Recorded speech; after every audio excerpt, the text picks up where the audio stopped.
Hey, this is Ed with edhart.me, and if you've made it to this video, you're probably trying to figure out how to replace the capacitor on an old Craftsman Model 113 radial arm saw because probably your blade's not spinning, or when you use it you're tripping a breaker. So in this video I'm going to teach you how to do that.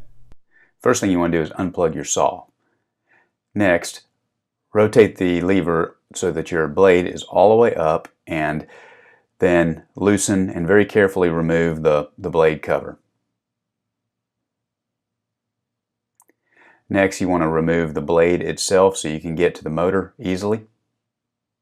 Again, be really careful when you're doing this so that you don't damage your saw blade.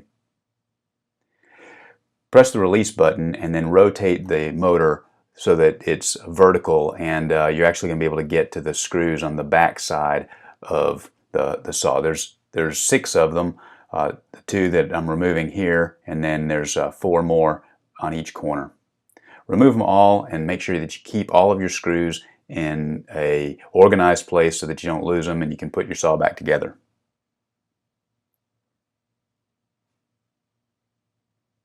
Once you get the screws off, just remove the casing from the saw and lay that aside, and then you're going to rotate your saw all the way around at about a 45-degree angle and remove the power cord holding screw. I don't know exactly what that's called. Okay, and next you're going to want to carefully remove the casing from the motor assembly. You'll want to, the power cord's attached with a little clip right here, so you're going to want to just gently unclip that and remove it so that you can get the panel out of the way, or casing out of the way.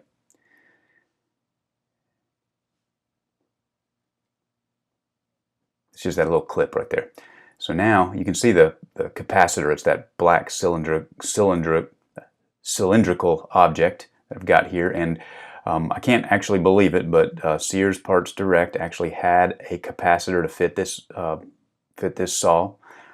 It's got a little bit of a different head to it, so you'll just need to replace that. There's only 2 attachments on the old one, and there's like 4 or 6 of them on the new one.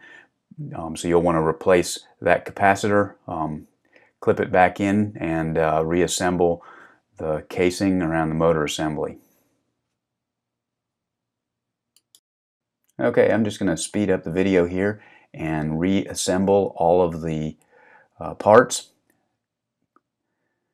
This is where you want to make sure that you've put all your screws in a organized place so that you don't lose any of them. Put everything back together in just the same order that you took it apart. Attach your screws back together and then replace your saw blade. Again, be really careful that you don't do any damage to the blade.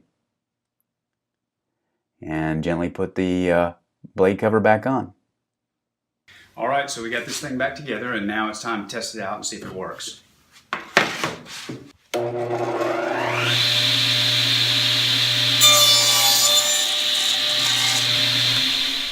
Alright, well, it looks like we're back in business with the old saw. I hope this video was helpful for you, and I'd invite you to drop by my blog at www.edhart.me for some cool woodworking plans and other woodworking tips. Thanks, and I appreciate you watching.